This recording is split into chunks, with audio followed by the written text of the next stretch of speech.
Hercule Poirot and the Note That Was Burned. Twice. Chapter 1. The Night of the Fire.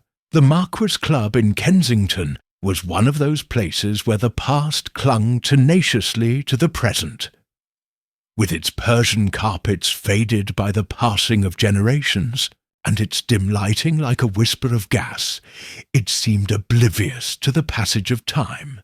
That evening, however, the discreet murmur of the usual gentleman was interrupted by an event no one would forget. At 11 o'clock sharp, thick smoke began to filter through the East Wing library. Within minutes, the old-fashioned alarms, mechanical bells that squealed like startled birds, were activated, and panic replaced British composure. The caretaker, a wiry man named Harris, forced the library door and found the fire already consuming a corner of the central desk. But it wasn't just paper that was burning. Lying next to the desk, his face turned towards the floor, and his left hand still clenched on a half-charred sheet of paper, lay the lifeless body of Lord Gerald Willoughby, a distinguished member, enthusiast of historical enigmas, and silent benefactor of more than one academic institution. His face, still recognizable despite the smoke, had an ambiguous expression, not of terror, but of bewilderment. The coroner's preliminary report established a puzzling cause of death. Smoke asphyxiation without signs of struggle, or attempted flight. The windows were locked from the inside, the chimney was sealed, and the handle showed no signs of damage. An accident, some said. A careless candle lit next to old papers? But others, especially those familiar with Lord Willoughby's routine, knew that he never left a fire burning when he retired, especially since he was a meticulously cautious man. Even more disturbing was what Harris claimed to have seen, a half-burned note, which the butler, obeying hasty orders from the officer in charge, collected and delivered in an evidence bag. Endachem. Next day, that same note disappeared from the inspector's office, and reappeared hours later, completely burned in the fireplace of a reading room that had been closed for months.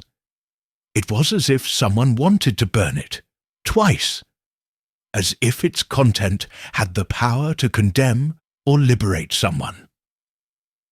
The press, sensing the scandal of a death among aristocrats, barely mentioned the incident. The club members covered it up discreetly and in measured phrases. However, one of them, a wiry gentleman with an impeccable moustache and a foreign accent who played chess against himself on the terrace on Wednesdays, stopped at the newspaper headline with a raised eyebrow. "My God! A note burned twice. This is very, very interesting," murmured. And that's how it was. Hercule Poirot, the famous Belgian detective, decided to intervene, not by official invitation or desperate call, but out of simple curiosity. And because, in his own words, an orderly mind cannot resist a riddle with fire, hidden letters, and a closed door. Poirot booked a room in the nearby Claridge's. He had his eggs boiled and his trousers ironed, and sent a discreet letter to the secretary of the Marquis Club requesting an interview with the committee chairman. The response was swift and, more out of fear of scandal than respect, he was given full access to the archives, rooms, and staff. That same evening, Poirot appeared at the club, cane in hand and penetrating gaze, with the intention of examining Sautour's exact spot where the fire started. But more than the ashes, what caught his attention was a detail that no one mentioned in the reports. A faint, invisible ink mark, like an irregular line, running along the edge of a portrait frame on the opposite. Waldeck Poirot smiled slightly. "Monsieur, this isn't a fire. This is a carefully staged play, and the author, believe me, is still with us. Chapter 2. The Circle of Suspects. The Marquis Club's conference room had peculiar acoustics. Every word, even if whispered, seemed to bounce off the mahogany mouldings and linger a few seconds longer than necessary. There, facing, a group of 5 people who avoided looking at each other, Hercule Poirot took his seat with the dignity of an ambassador and the precision of a Swiss watchmaker. "Messieurs and ladies," he said with a slight nod, "I thank you for your time. I know these few days have been awkward, but if there's one thing I've learned in my career, it's that in high society, small lies can kill as much as a bullet." The club's president, Sir Alistair Morven, a tired-looking gentleman with a classic British moustache, cleared his throat. "We are offering you full cooperation, Monsieur Poirot. We all wish to shed light on what happened to Lord Willoughby, although, as far as we know, it was a regrettable accident." Poirot tilted his head slightly, like someone listening to a concert that was in tune but not entirely harmonious. "An accident, you say? Interesting. And what about the burnt paper that disappeared from the inspector's office, and then turned up, completely charred, in a chimney that had been sealed for years? The silence that followed was thick, like the smoke that still seemed to cling to the memory of that night." Poirot turned his attention to those present. "Perhaps it would be better, don't you think, Sir Alistair, if I heard each of them in private?" One by one, Lord Willoughby's close associates were called into the small study off the drawing-room. Poirot sat in an armchair that seemed to have been custom-made for him, and watched with wide-open grey eyes every gesture, every blink, every pause in the answers. Lady Helena Willoughby, the deceased's widow, was the first. An elegant woman, in her early 40s, with an antique beauty and a voice tempered by the habit of not revealing emotions. Gerald was methodical, maniacally methodical, she said, playing with an embroidered linen handkerchief. He had a nightly ritual, half a glass of brandy, a book in French, and locking the library from the inside. He never lit candles. He'd been afraid of them ever since a fire in his youth. Poirot nodded, making a mental note of the implied contradiction. Geoffrey Marsh, the ambitious nephew, was the second. He was about 30, wore a tight suit, and had a calculated smile. I was in the pool room. Harris can confirm that. We heard the glass shatter and ran. Gerald, well, he'd been paranoid lately. He kept talking about someone spying on him. Frankly, I thought he was exaggerating. Poirot narrowed his eyes. Paranoia, a curious term for a methodical man. Dr. Edwin Cray, a personal friend and family doctor of the deceased, was next. He spoke in a deep, measured voice. Lord Willoughby asked me to review an envelope of old documents. He said some things might change. I thought it was nonsense. Historical theories, nothing more. But he insisted on keeping them secret. He even talked about making a new will. And when was that, Doctor? 3 days before his death. Margaret Ellison, the personal secretary, was the 4th. Very young, shy, with large dark eyes like unfathomable wells. She seemed to tremble when she spoke. I just typed what he dictated to me. He wouldn't let me read the old papers. But I remember. I remember that day I was more nervous than ever. He said to me, if anything happens to me, look for the Duke's portrait, the oldest one. I didn't understand what he meant. Poirot bowed to her gently. "Mademoiselle, did you see that note that burned?" She hesitated, looked down, and nodded slightly. "Just one sentence. It said, 'The name is hidden. The fire will reveal it.'" Finally Harris, the concierge, came in. Old, discreet, with a shrewd look and a barely audible voice. "Lord Willoughby had enemies. They won't say so, but it's true. That club, Monsieur Poirot, it's full of false smiles and secrets. I saw young Marsh leave the library that afternoon. He won't admit it, but I saw him." Poirot didn't reply. He closed his imaginary notebook, stood up gently, and folded his hands. "Thank you, Mr. Harris. Your words are like a pin in the balloon of mystery." On his way out, he stopped before the portrait that dominated the East Wing corridor. A hooded nobleman with a stern look, and an inscription barely visible beneath the layer of varnish. Poirot touched the frame gently. There it was again, the invisible ink line now extending to the lower edge. The key wasn't just what was burned, but what was hidden. In plain sight. Chapter 3. A Signature in the Smoke.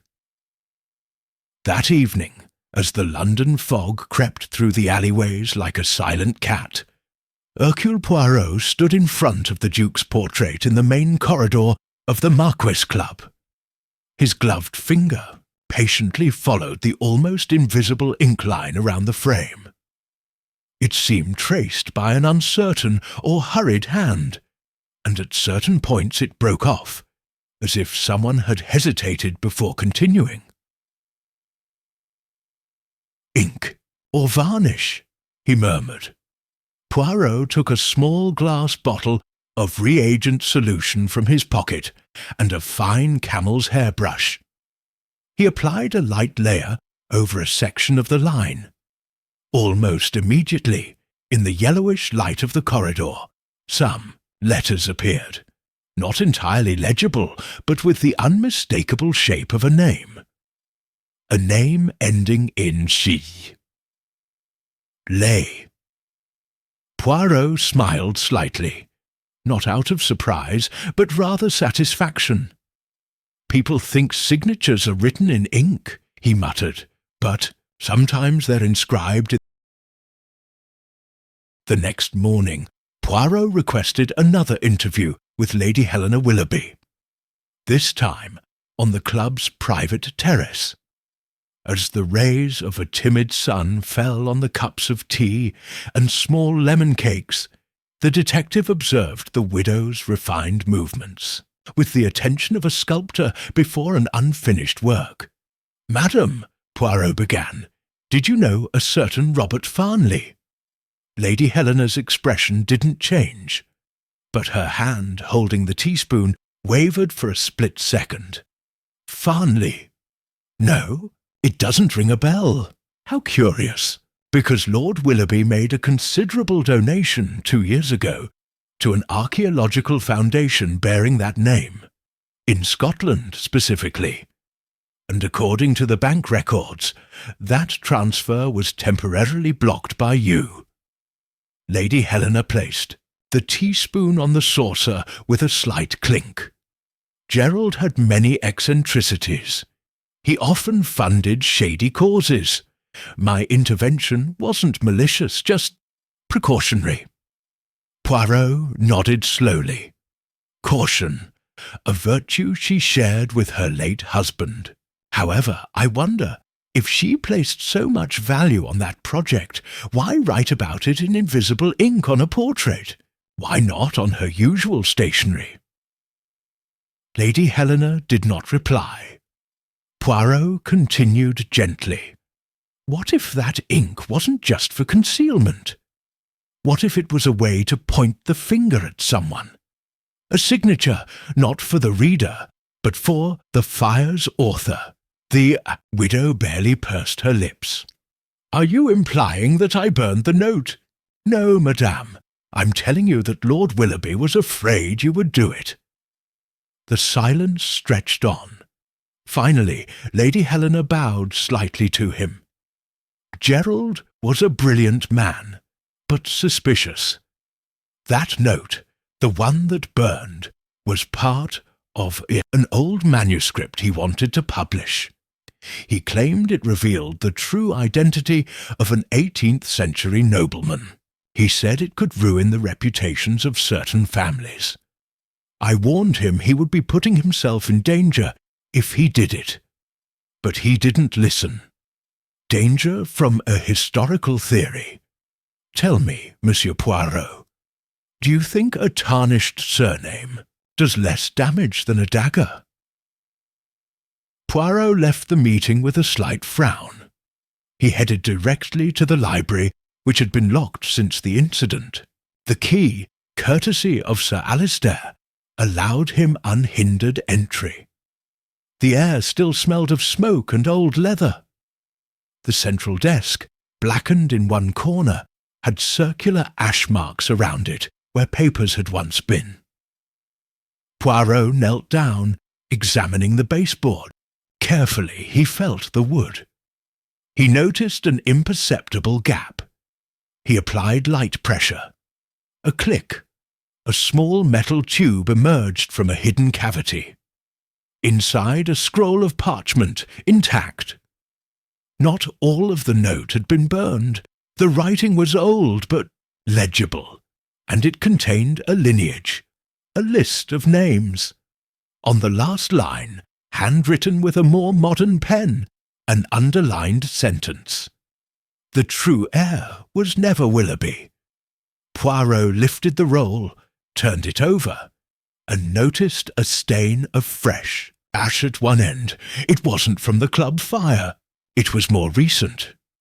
"Someone has been here after the fire," he murmured. That night, Poirot didn't sleep.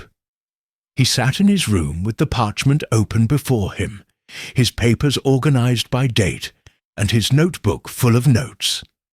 At 3 in the morning he jumped up. "But yes, the error is one of symmetry," he exclaimed. "There was a pattern, not in the clues, but in the omissions. Someone had worked not to conceal, but to direct the gaze of others, like an illusionist who guides the eye while the hand hides the trick. The culprit didn't want to delete the scroll. He wanted someone else to find it, but with the wrong conclusion. Chapter 4. The illusionist among the nights. The next morning dawned with an overcast sky and a chilly wind blowing through the large windows of the Club Marquess like a whispered warning. Hercule Poirot, impeccably dressed in a light grey suit and ivory handkerchief, descended the stairs with a measured gait and headed straight for the reading room. He wasn't looking for company, but rather for a specific arrangement of furniture. The circular table in the north corner, the armchair closest to the window, and the bookshelf next to the grandfather clock. There, in a blue-covered volume, titled Noble Genealogies of Upper England. He found what he was looking for, a handwritten index card, folded and slipped between the pages. On it, someone had sketched a family tree with uncertain strokes. At the bottom, a name was boldly underlined, Geoffrey Marsh. Poirot pursed his lips. He had already sensed that the deceased's nephew wasn't simply a greedy young man. There was something more, an insistence on justifying his position, a way of responding too quickly, as if every sentence had been rehearsed. He slipped the note into his pocket and, without warning, asked to meet with Sir Alistair Morven. The club president, though reluctant, agreed. They met in the armoury, under the stony gaze of former members in portraits that seemed to be judging from centuries ago. "Sir Alistair," Poirot began bluntly, "were you aware that Lord Willoughby had petitioned for a revision of his will the very week of his death?" Morven tensed but didn't back down. "No, although I'm not surprised. Gerald was a meticulous man, yes, but I've noticed he's been getting restless lately, more reserved than usual. I suppose he sensed something. Did you know that he planned to exclude your nephew Geoffrey Marsh from that review?" The silence was short. "That does surprise me." Poirot observed her reaction, not by what she said, but by what she didn't say.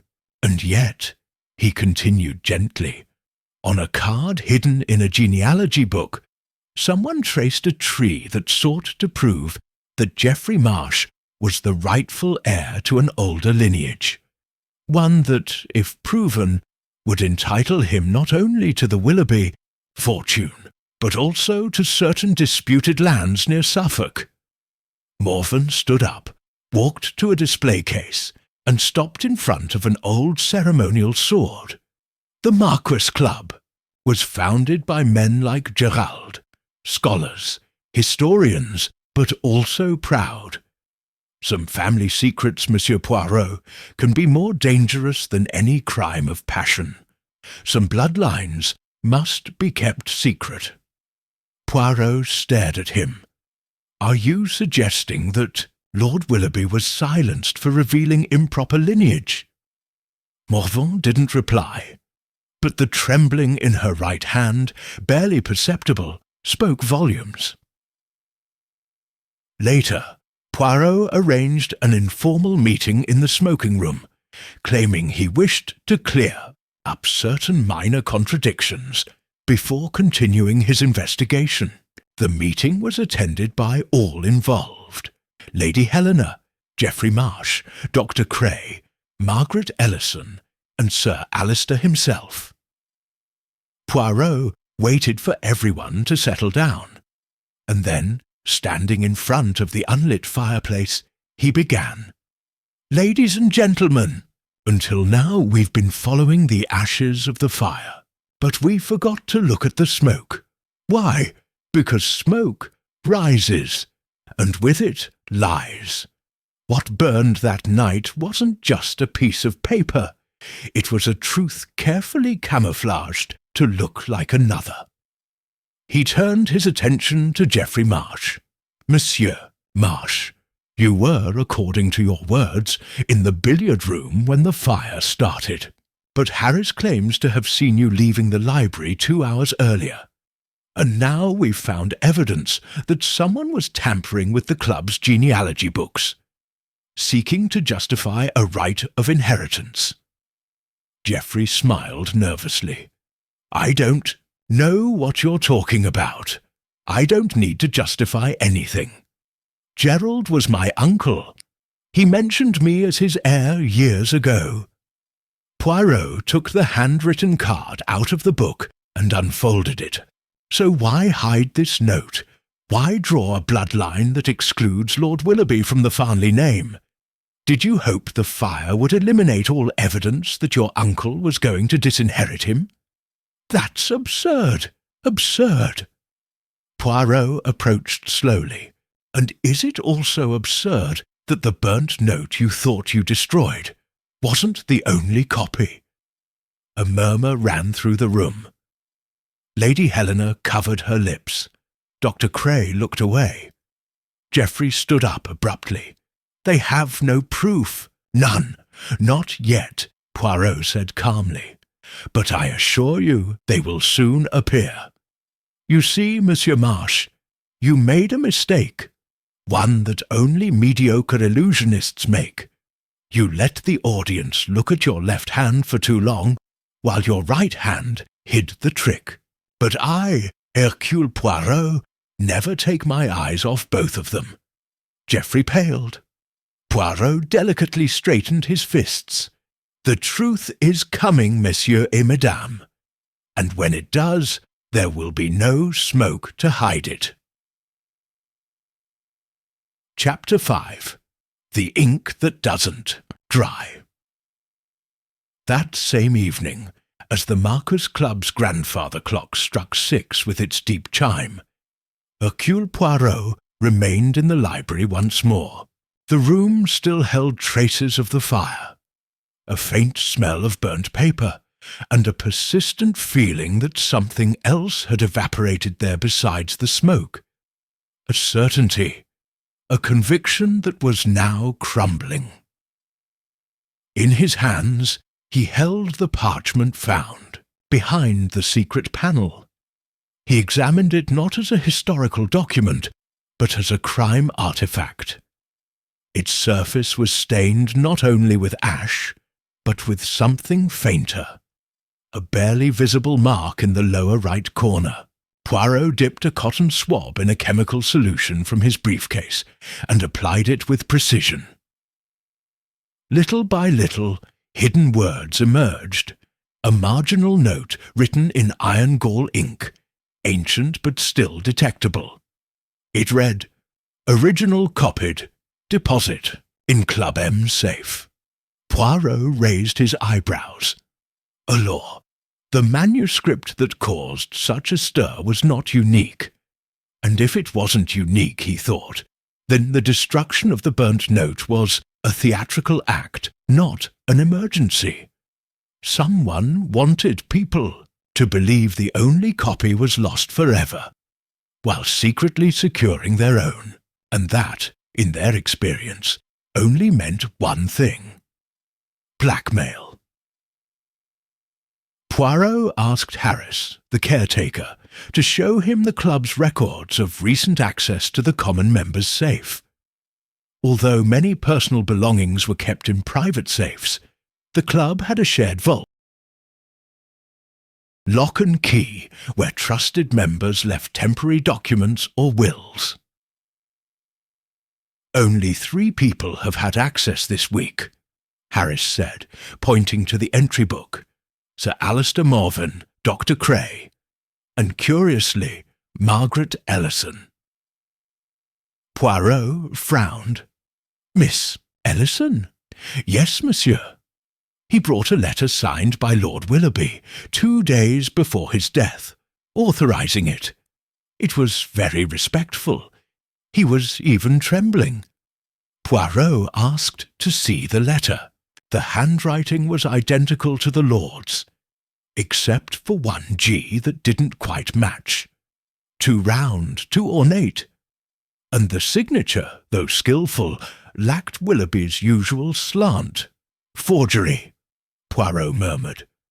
"Made by someone who knows his handwriting well, but not his hand." At that hour, Margaret Ellison was in her guest room at the club, oblivious to the detective's discoveries. She had discreetly packed a small leather suitcase and was flipping through her passport with trembling hands. At the slightest knock on the door, she jumped. "Who is it?" "Poirot. Don't be alarmed, mademoiselle. I just want to talk." She opened her eyes. Her eyes, huge and vulnerable, seemed to beg for understanding rather than mercy. "I'm leaving. I can't stand this place any more. Everything smells like lies. And yet you have contributed to them, right?" She looked down. "I didn't kill him, Monsieur Poirot, I swear. But I did know about the manuscript. Gerald showed it to me. He told me that if anything happened to him, I was to protect it. He gave me a copy. I put it in the safe as he asked. And then someone offered him money to turn her in. She vehemently denied it. It wasn't for money. It was for fear. Geoffrey, he threatened me. He said if I didn't tell him where I was, he'd say I was the one who drugged him that night, that I'd locked the library from the outside. But it wasn't like that. Gerald was alone." Poirot looked at her without harshness. So, mademoiselle, who burned the note?" She hesitated. "It was Geoffrey. I saw him from the second-floor stairwell. He had gloves on, but when he left, the note was still burning. I didn't know there was another copy. I thought I was done for." Poirot nodded slowly. "You've made mistakes, but not a crime. Stay.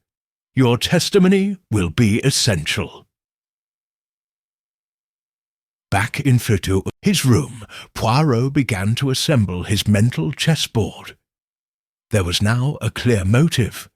Geoffrey Marsh, upon discovering that he would not inherit his uncle's fortune or the position he believed to be his, sought to eliminate all evidence of his illegitimacy, not with impulsive rage, but with cold calculation. He planted a story, sowed a fictitious genealogy, and upon learning of the preserved copy, sought to secure it through Margaret. However, something still didn't fit. The fire. Why use fire? Poison would have been more subtle. A fall down the stairs would have been easier to disguise. But no, Marsh opted for a visible theatrical setting. Poirot approached the Duke's portrait once more. There, with the flashlight on his cane, he illuminated a section of the lower frame.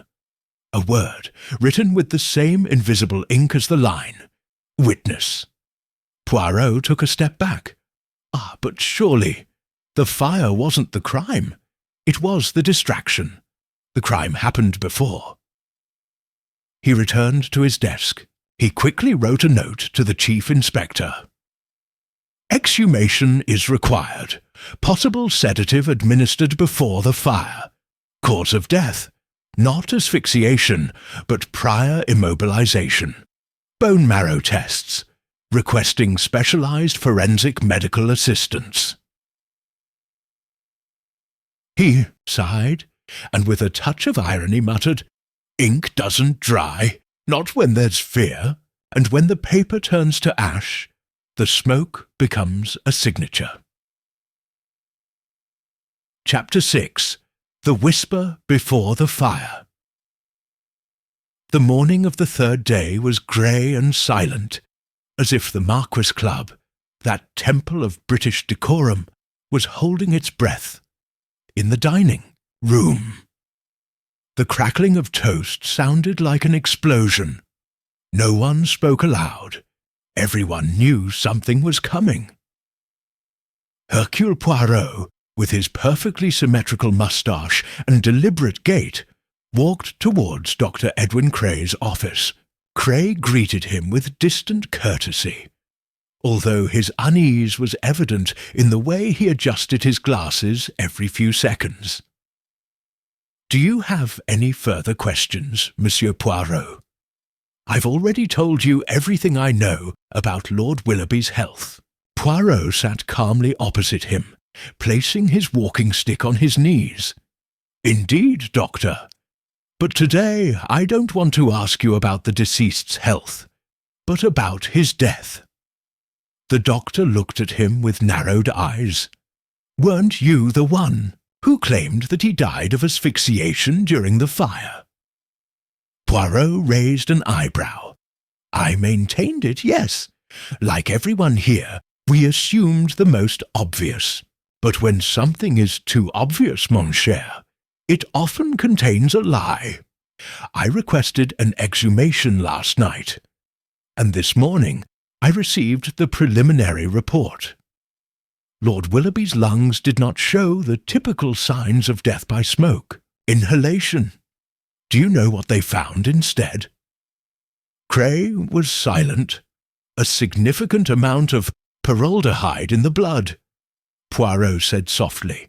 "A strong sedative, sleep-inducing, and, in high doses, paralyzing. That doesn't prove it was a crime. No, not by itself, but it does make him one, because according to the club's medication log, he hadn't been given anything like that. And you, Dr. Cray, were the last person to share a drink with him that night. The doctor jumped up, but Poirot was unmoved. A glass of brandy, was it? A custom Willoughby himself considered sacred. But that night his brandy contained something else. You assured him of it, and while he dozed unsuspectingly, you closed the library, placed a lit candle on his desk, and let the rest happen. That's crazy. Poirot stood up. No, Doctor. What's madness is to assume that no one would notice. You didn't act out of greed, but out of fear. You knew before anyone else that Willoughby intended to expose certain bloodlines. And what did you find in that manuscript? Cray trembled at last. A truth that should never have seen the light. An hour later, in the main drawing-room, Poirot again gathered all those involved. The atmosphere was tense. Geoffrey Marsh looked at everyone suspiciously. Lady Helena, her lips set, seemed to have been holding something back for days. Margaret Ellison remained in the background, pale, a shadow of her former self. Poirot spoke calmly, although his voice resonated with a force that no one had ever heard before in that place. I appreciate your presence. This is no longer conjecture, but fact. Lord Willoughby was sedated before he died, and the person who did it was Dr. Cray. Why? Because the manuscript concealed a family truth that implicated him. A dishonourable bloodline, a mistake of past generations. The good doctor, seeing his name indirectly linked to an ancient betrayal, preferred to silence whoever sought to divulge it. Cray, defeated, didn't deny it. He just murmured, "He said he did it for historical justice. I saw it as a death sentence." "The irony," Poirot said gently, "is that Lord Willoughby had no intention of publishing the names. He was going to hide them under pseudonyms. He only wanted to write an essay. You destroyed a man for a fear that would never be realized." But Poirot wasn't finished. He turned to Geoffrey. "And you, Mr. Marsh, manipulated Miss Ellison, forged a letter, and tried to erase every copy of the manuscript to secure your inheritance. You didn't kill your uncle, but you committed enough crimes to warrant prosecution. Both of you will be handed over to the authorities." Lady Helena covered her face with her hand. Margaret silently began to cry. Hours later, on the club terrace, Poirot sipped tea as the sun timidly broke through the clouds. Hastings wasn't there to comment on it, but that didn't stop him from muttering, "Crimes of the heart and crimes of inheritance are often one and the same. The only thing that separates them is the amount of paper involved." And with that, as if closing an invisible book, Poirot got up and went to his room, satisfied that, at least for today, the smoke of lies had dissipated. Chapter 7. The Legacy No One Claimed. 3 days after the arrests, calm seemed to have returned to the Marquis Club, albeit with a fragile undertone.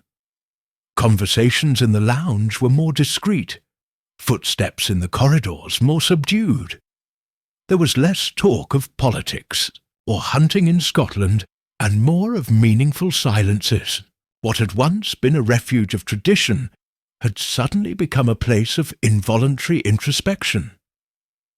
Poirot, however, was not fooled by the appearance of repose. There was something that still worried him. A loose detail, a name that didn't appear, and which, precisely for that reason, was more important than all those that did appear in the manuscript. That morning, Poirot requested access to Lord Willoughby's personal collection of letters, kept in a leather binder in his private study. Sir Alistair, although visibly uncomfortable, granted permission. The collection was organised by year, and each letter was accompanied by a handwritten index card written by Willoughby himself, indicating the contents, sender, and a brief personal note. Poirot, wearing white gloves and carrying a magnifying lamp, reviewed each correspondence with the patience of a goldsmith. It was in a letter dated 8 months earlier that he discovered the anomaly. The card said, "Correspondence with F. Sutherland. Old dispute over the Dunmore lands." But inside the envelope there was no letter, just a blank sheet of paper and a piece of worn-out adhesive tape, as if someone had stolen the document and left a trap visible only to those truly paying attention. Poirot smiled, not with triumph, but with a subtle sadness. "Ah, mon ami Willoughby, you foresaw everything, didn't you?"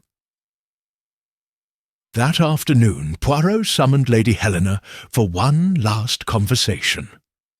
The dowager, dressed in pearl grey, looked less composed than usual. There was something in her gaze, in the way glove that spoke of internal battles. "Madam," Poirot began, "I am not going to talk to you today about crimes, but about legacies." Lady Helena barely raised her head. "Legacies. Your husband discovered in the Sutherland family papers a letter that implicated not Geoffrey, nor Dr. Cray, but you." She didn't react immediately, but a slight tremor crossed her left eyebrow. Poirot continued, "The official story says you're the daughter of a retired diplomat, but there's another letter, one Lord Willoughby found in the Dunmore archives, indicating you were adopted after a death under unclear circumstances. A scandal suppressed for social convenience. Had it become public, that revelation would have invalidated your marriage to Willoughby, and with it, your status, your title, your place in the will." Lady Helena closed her eyes. "Gerald told me 2 nights before he died. He told me he didn't care, that he loved me just the same. But he also said I should leave a record, that the truth should be in his book." Poirot nodded. "And you didn't try to kill him. You didn't forge letters. You didn't burn the manuscript. But yes, you kept quiet. You knew what Geoffrey and Dr. Cray were up to, and you didn't intervene. Because if I did, the truth would come out, and I would disappear." Poirot looked at her with a mixture of pity and disapproval. "He did nothing, and sometimes, madame, that's the most subtle crime of all." With the original manuscript in his possession, Poirot met with Sir Alistair for the last time in the club's office. The elderly gentleman, with his back to the window, looked more like an oil painting than a real man. "What do you plan to do with it?" he asked. Poirot didn't reply immediately. He placed the parchment on the table and stroked it with an almost priestly reverence. "The Willoughby manuscript isn't just history," he said. "It's a mirror. It reflects the nobility and its fractures." Sir Alistair poured himself a glass of sherry. "And is it worth publishing?" Poirot looked up. His voice was barely a whisper. "Only if we still believe that truth has a place in this world." That evening, Poirot packed his suitcase with the same precision as always. Starched shirts, a pair of perfectly polished shoes, and his toiletry, bag arranged with geometric logic. As he closed the last clasp, he paused in front of the wardrobe mirror. Not every crime leaves a stain, he murmured. Sometimes just a shadow, and those are the hardest to clean. At the club reception, before leaving, Margaret Ellison stopped him timidly. "Monsieur Poirot, do you think anyone will ever claim that legacy?" He smiled at her softly. "Perhaps not in inheritances, mademoiselle, but in truths, yes, and sometimes that's enough." Chapter 8. The Meeting That Never Happened. Hercule Poirot returned to the Club Marquez the following evening, but this time not as a guest. He had received an anonymous letter at his hotel, handwritten in elegant but nervous calligraphy. It read simply, "There's something else. Midnight, card room." I would have ignored it if it weren't for the last line. "He left something for you. Just you." The Belgian detective, who rarely allowed himself to be drawn into plots outside of a logical time frame, felt a vibration in his instinct. Not because of the threat, there wasn't one, but because of the precision of the tone. Whoever wrote that note knew that words could open locks more effectively than keys. The club's card room was empty at 11:58. A pendant lamp bathed the gaming tables in warm light, and a grandfather clock marked the passage of time with an almost ritual cadence. Poirot took a seat by the window, like someone waiting for a private opera. At 12:01, the door opened slightly. A figure crossed the threshold with silent steps. Era, Sir Alistair Morvan. "Good evening, Monsieur Poirot," she said without surprise. "I thought you might come." "I've thought about it a lot, actually," Poirot replied quietly. "But the phrase 'only you' seemed too intimate to delegate." Sir Alistair gently closed the door, then walked to a desk and, opening a hidden compartment, took out a brown envelope. He held it for a few seconds before handing it to her.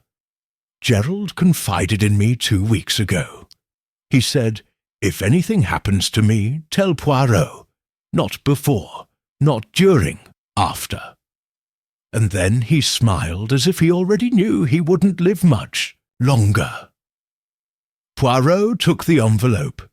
It was sealed with red wax, with no inscription on the outside. He opened it carefully.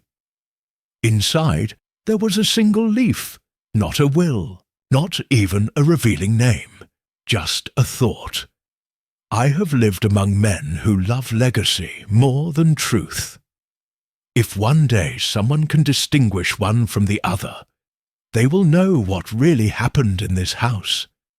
History is a marked deck. Justice, sometimes, is a game played with the enemy's cards." Poirot slowly lowered the sheet of paper. "He knew," he said.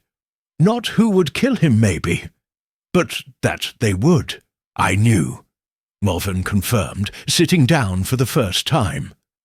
"I knew that when you sift through the genealogical mud, things more dangerous than a name would come out. I knew they were watching me, but I didn't care. I said silence was the cowardice of the wise." Poirot interlaced his fingers. "And yet there is no justice for him. Cray will pay. Marsh too. But the system will remain intact. The name, the portraits, the dinners with vintage wine. Everything will remain the same." "And isn't that how the world works?" Morvan said without arrogance, just resignation. "You punish the murderer, but not the cause." Poirot didn't reply. Instead, he stood up, delicately picked up the sheet of paper, and folded it neatly. Then he walked over to the unlit hearth and, the living room, lit a match, and lit it. Sir Alistair stood up straight. "Because?" Poirot looked at him over his shoulder. "Because that letter wasn't for history. It was for me, and I've already read it." As he stepped out into the corridor, Poirot met Margaret Ellison. She was carrying a small suitcase and a blue scarf around her neck. "Are you leaving tonight too?" he asked. "Yes, I have nothing left here, just memories that aren't mine." "And where are you going?" She smiled melancholy. "Where I can write something that no one can take away from me." Poirot looked at her affectionately. "Let you be the one who writes, mademoiselle, not the one who copies what others dictate. That's the only inheritance worth anything." She nodded and left. The next day, Poirot boarded his train to Paris from Victoria Station. In his compartment, the diary reported on the resolution of the mystery at the Marquis Club, with headlines worthy of a serial. "Foreign detective uncovers hereditary conspiracy," said one. "Doctor and nephew implicated in high society crime," shouted another. Poirot closed the newspaper with a sigh. He leaned out the window as the train pulled away, and said to himself, "When a letter doesn't arrive, sometimes it's because it should never have been sent. But when a meeting doesn't happen, it's because it's already happened, in silence, between glances. And there, mes amis, is where everything is revealed." Chapter 9. The Mirror on the Fireplace. Back in Paris, in his apartment on the Rue des Cougis, Petit Champ, Hercule Poirot found a calm that not even English crimes could take away. His curtains were closed with perfect symmetry. His shoes were lined up under the dresser, and the kettle was just whistling. For the first time, when he received an unexpected visit from the postman. "A letter for you, Monsieur Poirot. It comes from London. No return address." Poirot raised an eyebrow, neatly closed the teapot, and took the envelope. The Club Marcus seal was unmistakable. Opening it, he discovered a thick, square sheet of paper, the kind used for messages that need to be kept secret. The message was brief. "You forgot to look in the mirror, and M." Just that.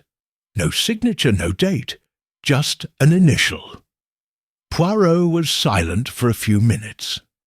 Then he stood up, crossed the room, and stopped in front of his own full-length mirror. His reflection, as tidy as ever, stared back at him. But it wasn't the mirror the note referred to. It was one in London, one he had looked at, yes, but not really read. 3 days later, Poirot discreetly returned to the Club Marquis with an acceptable excuse: to retrieve a forgotten pair of gloves, although everyone knew he was never a man to forget a pair of gloves. He was received courteously, and no one questioned him when he asked to return to the library. There, in front of the fireplace still blackened by the fire, he found the object of his new obsession: the beveled mirror on the mantelpiece, adorned with a Baroque frame and floral engravings. At first glance, it was just antique decoration, but something about its proportions seemed deliberate. Poirot examined the frame carefully. He touched the right side, where the varnish seemed freshest, and pressed gently. There was a click. A compartment slid out, revealing a thin metal box. Inside, neatly folded, was a document, a letter, signed by Lord Willoughby, handwritten and clearly addressed to Lady Helena. Poirot read it silently. "My dear Helena, I don't fear the truth, but I do fear the price you'll pay for it. I've kept this from everyone, even you, because it's unbearable to think that your past, the one you didn't choose, will steal your future. I've decided not to mention your story in the manuscript, not because it's not true, but because it's not relevant. The lineage that matters is the one we choose to honor, not the one we're assigned at birth. If anything happens to me, and this letter is discovered, I beg you not to interpret it as betrayal, but as desperate love. Poirot folded the paper carefully and put it in his jacket. The mystery had been solved, yes, but the heart of the case, the fire that had ignited it all, still beat in those lines. Hours later, Poirot found himself in the club gardens, where Lady Helena often walked alone. Time, it was he who approached her cautiously. "Madam," he said softly, "there's something that belongs to you, or perhaps to your silence." He handed her the letter. She took it without opening it, held it in her hands for a few moments, and then put it inside her coat. "Did you read it?" "Yes." "And now what will you do?" "Nothing, madam. The crime was punished, the culprit was unmasked, and the truth no longer has any witnesses." Helena nodded slowly. The London fog was beginning to descend over the bushes, and her silhouette seemed to blend into the grey surroundings. We may never know if Gerald died because of what he discovered, or because of what he kept quiet. Poirot sighed. Perhaps not. But we'll know he didn't die in vain. Sometimes, madame, leaving a letter is braver than revealing a secret. Back in his room that evening, Poirot wrote one last note in his personal notebook. Case solved, but not closed. The fire was the theatre, the ink, the music, the mirror, the silent applause, justice achieved, truth buried, conscience awakens. He put away his notebook, drank his cup of hot chocolate, and turned off the light. But even in the dark, his moustache remained perfectly symmetrical. Chapter 10. The Ashes in the Clock. On the day Lord Gerald Willoughby was buried, a light drizzle covered the gardens of Highgate Cemetery with the delicacy of an unfulfilled promise. The ceremony was sober, attended only by a handful of sombre figures under black umbrellas. There was no speech, no lengthy tributes, just a brief murmur of prayers and the dull sound of earth falling on varnished wood. Hercule Poirot, watching from a distance, was not dressed in mourning but in grey, a light grey like the mist that enveloped the tombstones. He stood at attention, his arms crossed behind his back, while his mind reviewed the last pieces of a puzzle that, although assembled, still vibrated with hidden meanings. Because not everything was over, not for him. That same evening, Poirot returned to the Marcus Club for the last time. He carried a small box with him. Inside, Willoughby's personal notebook, a shred of charred paper rescued by Margaret Ellison before the second burning destroyed everything, and an antique pocket watch that had stopped at 17, found under the library carpet the day after the dead fire. No one had given the clock any thought. The body had been found at 11. The fire started shortly before. The clock didn't fit into any obvious chronology. And yet, Poirot never forgot orphaned objects. It was Sir Alistair who greeted him in the reading room, as he had so often, though this time the air between them was filled with unspoken words. "Do you want anything else, Monsieur Poirot?" "Just one last conversation, if you'll allow me." Sir Alistair nodded. Poirot placed the stopped clock on the table. This watch was not Lord Willoughby's property. It wasn't registered among his belongings. He wasn't wearing it that day, and yet it turned up in his library, hidden away, with the hands stopped at 0017. Morvan frowned, not feigning surprise. What do you suggest?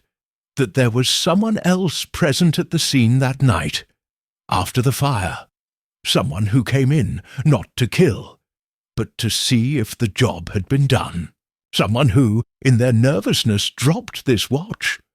Or maybe someone who waited too long. A tense silence formed. Poirot raised an eyebrow. You weren't the one who killed Willoughby. You weren't even the one who sedated him.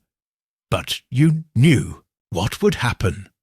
You knew Gerald was in danger, because you were at the meeting that never happened, in that room with Dr. Cray and Geoffrey Marsh, where they discussed how to stop him without leaving a trace. You didn't approve of it, but you didn't stop him either. Sir Alistair looked at his watch with resignation. He asked me to look after the club's legacy. He told me he didn't want to destroy it, just clean its foundations. But some foundations, Monsieur Poirot, you don't clean. They crumble, and I didn't know if I wanted to see that. So you let it happen, and then you came back. Why? To make sure he didn't suffer. Poirot nodded slowly. Everything fit. The absence of the watch in the registers, the ash mark on the lapel of Morvan's coat, small, almost imperceptible, as if he had been kneeling near the fire. The trace of mud on the oriental rug, not typical of night employees, but certainly of a gentleman in heavy shoes, returning along a wet road after midnight. The clock, Poirot murmured, marked not the hour of the crime, but the hour of doubt. The moment when you knelt and knew there was no turning back. Morvan stood up. He walked slowly toward the unlit fireplace. "And now what will you do?" "Nothing," Poirot replied. "Not everything has to be solved with handcuffs and newspapers. Sometimes it's enough for someone to bear the burden of silence, and you're already doing it. Does that make it justice? No, but it brings it closer to the truth." That evening, Poirot returned to his hotel and leisurely closed his suitcase. He folded his pyjamas, smoothed his waistcoat, and placed Willoughby's notebook among his belongings. He wouldn't give it to anyone, not because it contained secrets, but because it was, in itself, the dead man's last voice. Before turning off the light, he looked at his pocket watch. He adjusted it. Then he deliberately stopped it at a chosen moment. An hour, not of death, but of decision. One of those that silently change everything. Epilogue. The paper that didn't burn. 2 weeks have passed since Hercule Poirot discreetly closed the door of the Marquis Club for the last time. In discreet London circles, the scandal was digested with the speed typical of the upper classes, a mixture of polite denial and symbolic substitution. The club remained open. The committee was reorganized. The ashes were swept away, and the portraits carefully dusted, as if they might smile with more dignity if the crimes were forgotten with style. But not everything was forgotten. In a small Bloomsbury cafe, between antique bookstores and antique map sellers, Margaret Ellison leafed through a notebook with steady fingers. Her face was no longer that of a frightened secretary, but that of a woman who had learned to distinguish between loyalty and fear. In the notebook, she carried drafts of a manuscript of her own, not about crimes, about invisible inheritances, about whispered truths.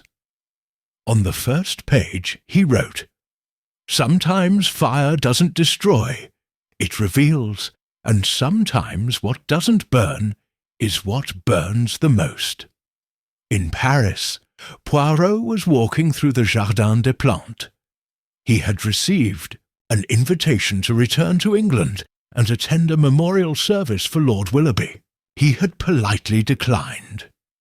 He preferred to remember the gentleman not for his tragic end, but for the conversation they had had on a terrace weeks earlier, when the deceased spoke of the past with the calm of someone who feared not ghosts, but the living who denied them. While strolling, Poirot stopped on a bench and took a small piece of paper out of his pocket. It wasn't a test. It wasn't a letter.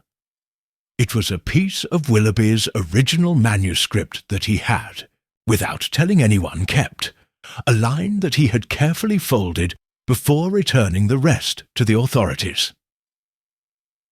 Lineage is a mirror of memory, but memory doesn't need a surname to have value.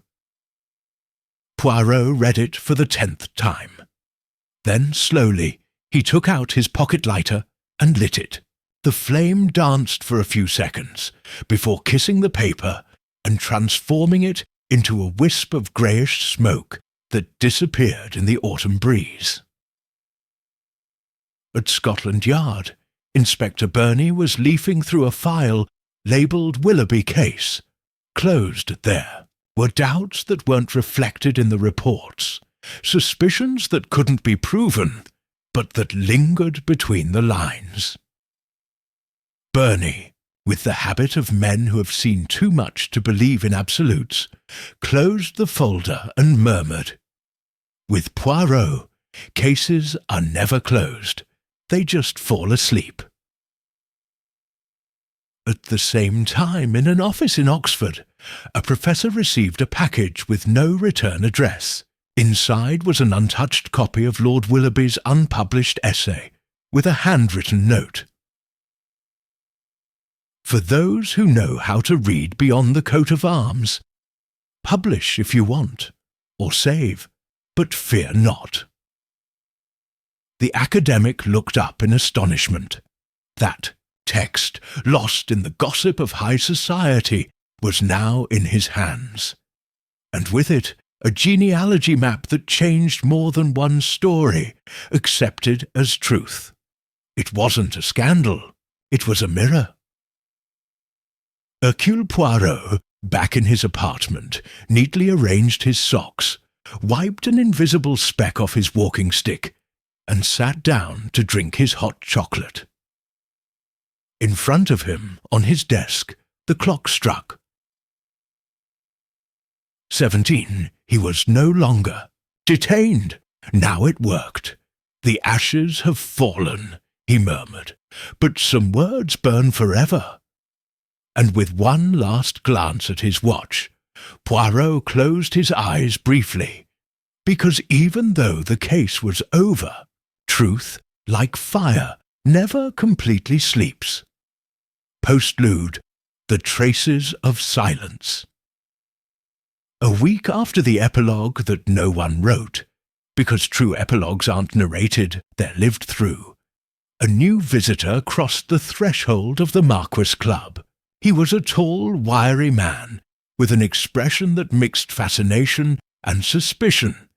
His name, William Lennox, a young historian affiliated with Cambridge University, specializing in unofficial family chronicles. His letter of admission had been signed, surprisingly, by Lady Helena Willoughby. Butler Harris greeted him with the courtesy of someone who has witnessed too many scenes to be moved by one more. Leading him to the library, he instructed, "The requested documents are on the side table, sir. No one has touched them since, well, since that." Lennox didn't ask. He just nodded, slowly took off his coat, and opened his briefcase. What he found wasn't shocking. On the contrary, it was quietly revolutionary. Amidst unopened letters, notebooks of personal notes, and one had touched in decades, he began to discover a pattern.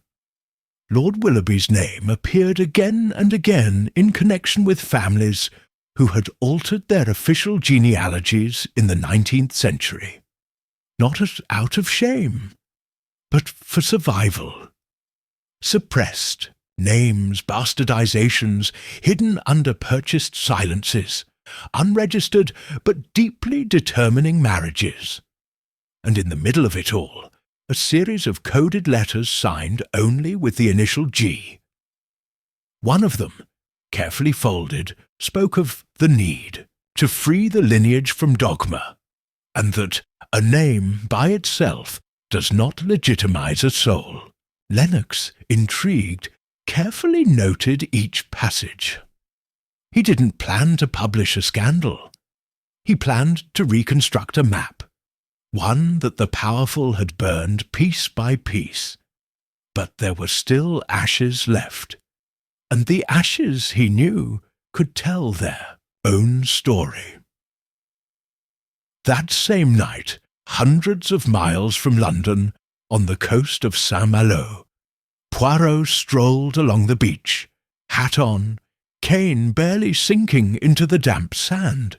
He was accompanied by the sound of the sea and the breeze, which smelled of salt and memory.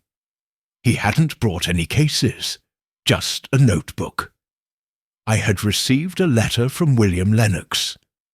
In it, the young man said, "I don't intend to unearth scandals, Monsieur Poirot.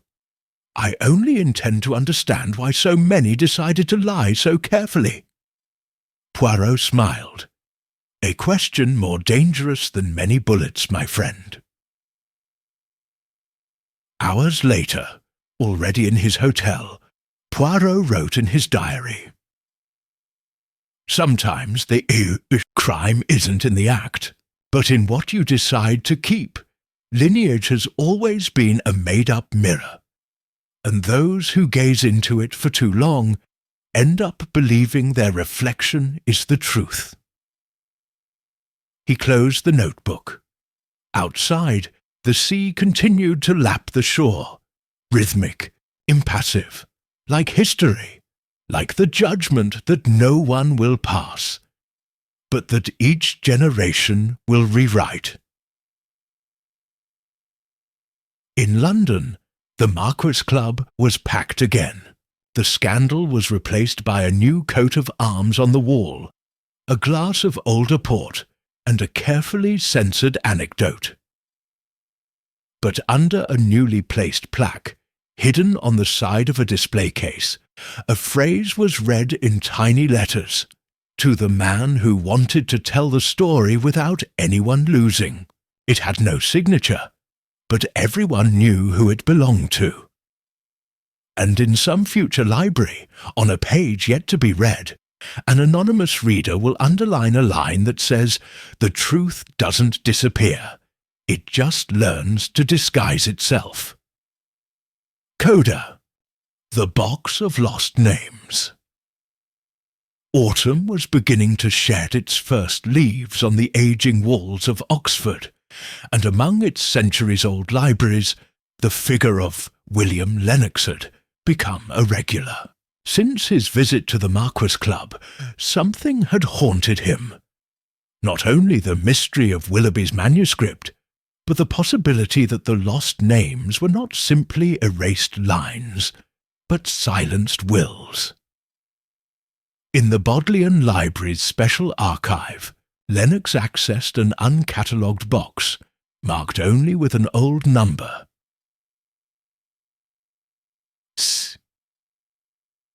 It's shown him W. Her request had taken weeks to be approved, but an enigmatic gesture from Lady Helena had made it easier. If you want to know what Gerald really feared, look among the missing names. not the ones that appear. Inside the box were 3 folders, not legal documents or political memoirs. They were personal letters, exchanged among a number of high society women in the mid-19th century. All of them, at some point, mentioned a surname that, until then, no one had associated with the Willoughby lineage: Fortescue. Lennox felt his breathing stop for a moment, because the surname Fortescue had disappeared from official records in 1861 without explanation, and yet here they were, letters from a certain Juliana Fortescue, speaking of an illegitimate child, of a payment received to disappear, of a promise made in exchange for silence, and among those letters, one on the letterhead of the law firm that would later handle Willoughby's estate. Lennox wrote to Poirot immediately, in his restrained, almost reverential tone. It's not that Willoughby covered up a scandal, it's that for generations his family was built on the silence of women who were never acknowledged as part of the family tree. And he discovered it. He didn't want to punish him.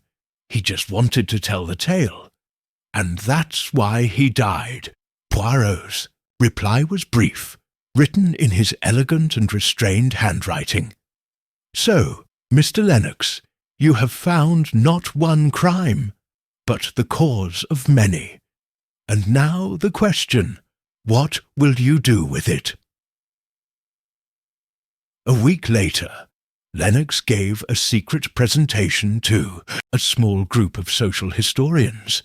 He didn't name names directly.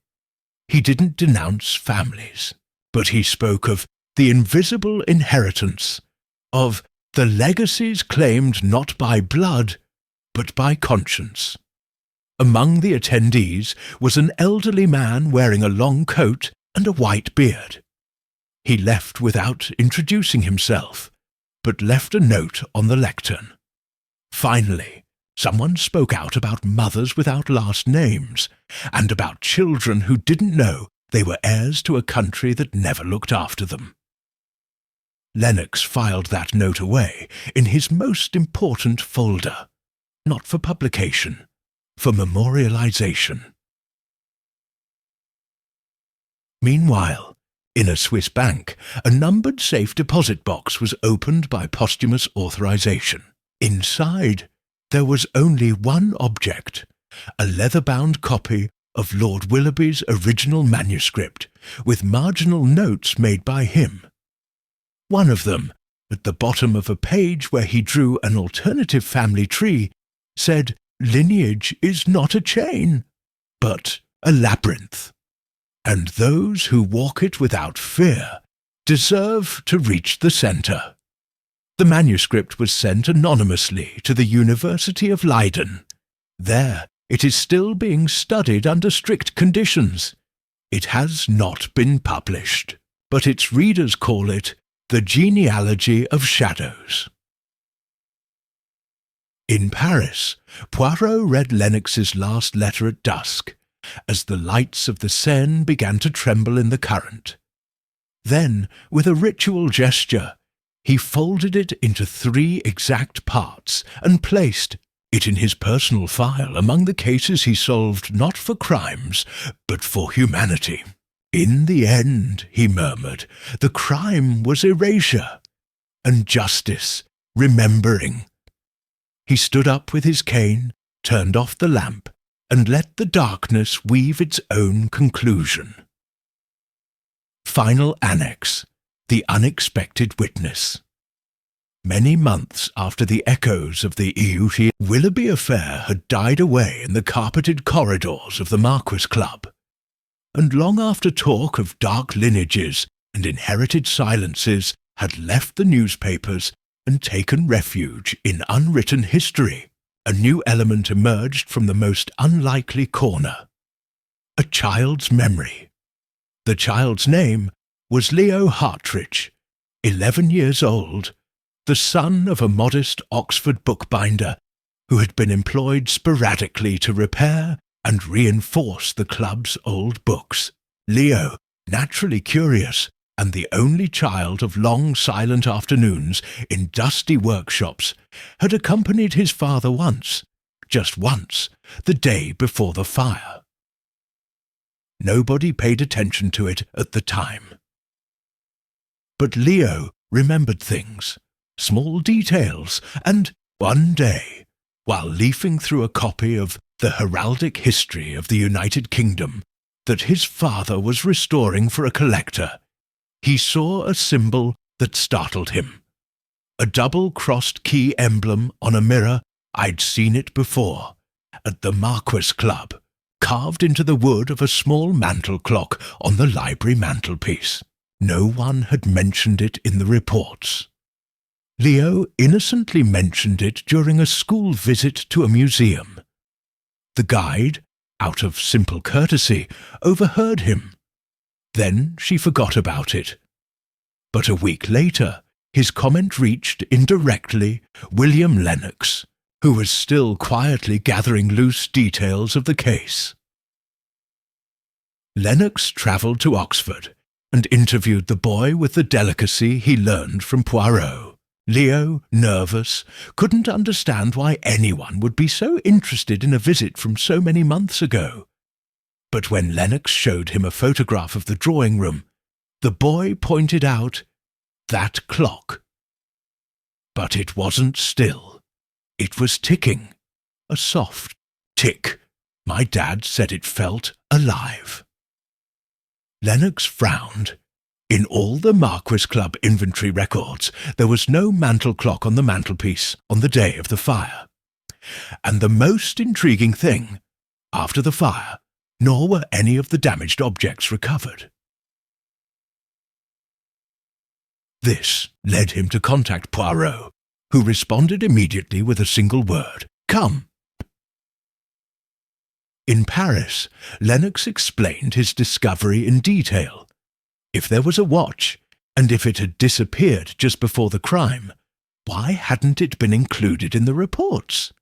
And what did the emblem of the crossed keys mean? Poirot, hearing this, stood up and walked to his personal file.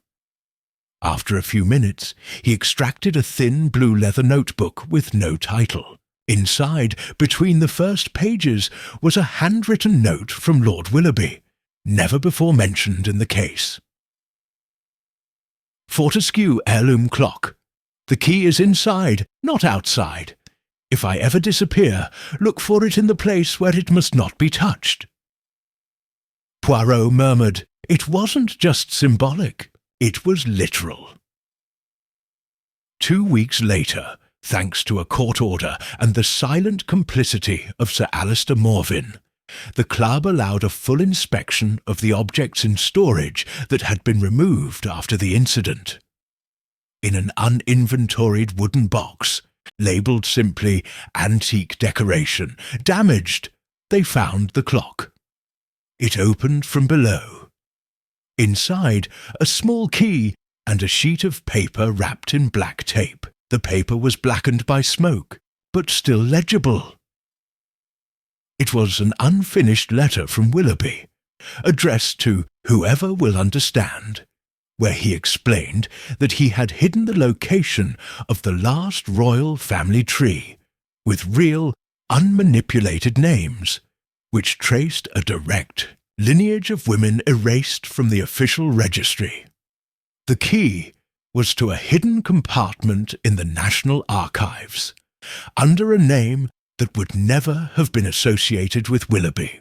Only someone who understood the symbol, the crossed keys, would know how and where to look for it. Poirot, after personally reviewing the contents of the letter, paused for a very long time before speaking.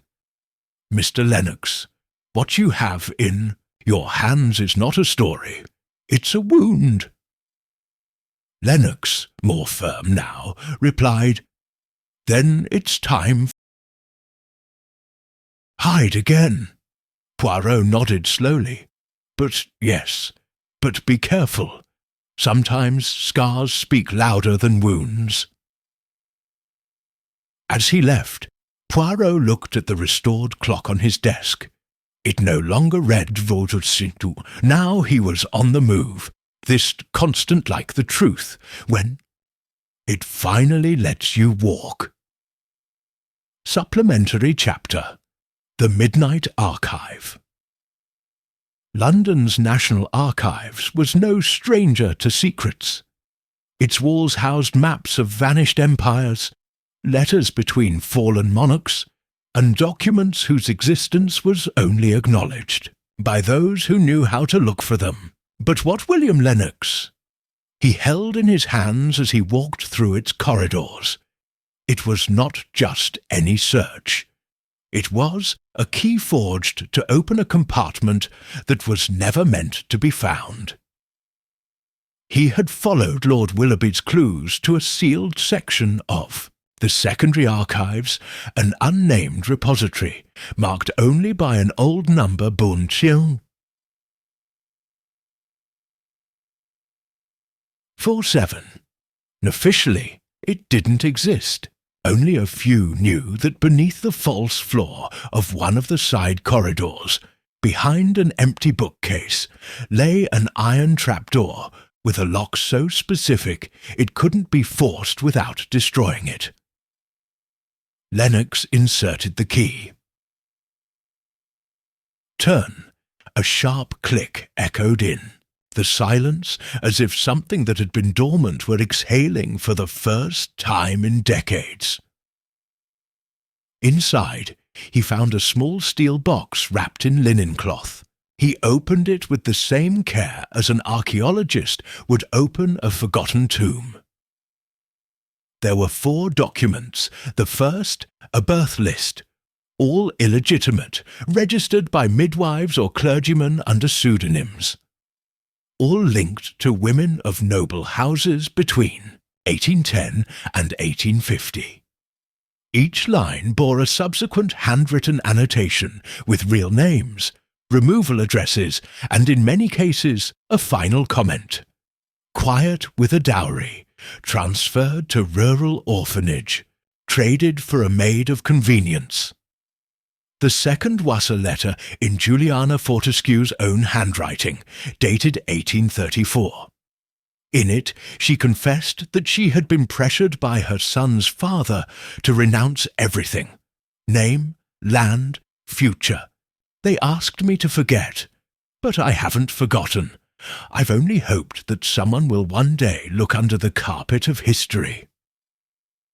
The third document was what most shocked Lennox.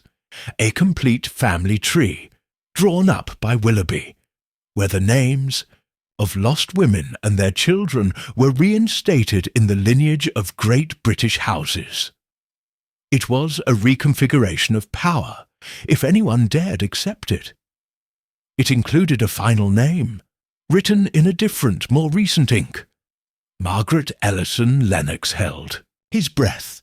The secretary, silent and trembling, nobody's daughter, was direct descendant of a line that had been intentionally removed from the record. And without knowing it, he had been working for the only person who had ever tried to return his inheritance to him, Gerald Willoughby.